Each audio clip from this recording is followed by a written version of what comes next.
Move forward with God. Not everything that happened this year has been positive. We've made mistakes along the way, whether committing to a bad investment, trusting the wrong people, or just failing to uphold God's principles for living. These can be frustrating, resulting in setbacks which prevent us from moving forward with exciting plans for 2024. But it doesn't have to be this way. The Israelites in the time of Moses knew a thing or two about disappointing setbacks. The second generation could have entered Canaan, the promised land, in just 11 days.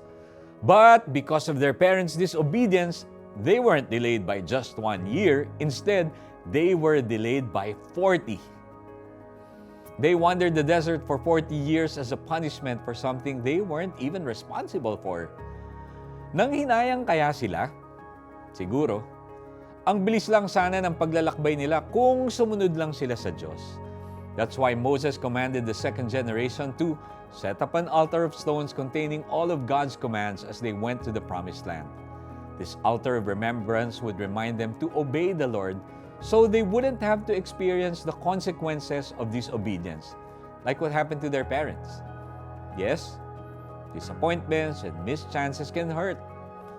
But like the second generation Israelites, you have a chance to start fresh.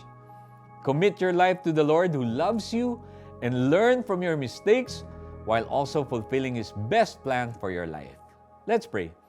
Dear Jesus, I acknowledge that I've made mistakes in the past year, like living for myself instead of for you. I confess that I am a sinner who needs you as my Lord and Savior.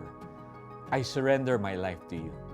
Please help me learn from my mistakes so I can move forward with you in 2024 and live the way you want me to.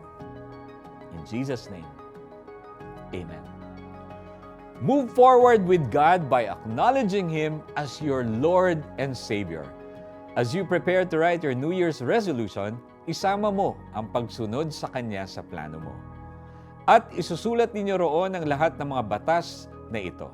Pagdating ninyo sa lupaing mayaman at sagana sa lahat ng bagay, ang lupaing ipinangako sa inyo ni Yahweh, ang Diyos ng inyong mga ninuno. Deuteronomy 27 verse 3. This is Iko Gonzalez reminding everyone that Jesus never gives up on us. God bless you.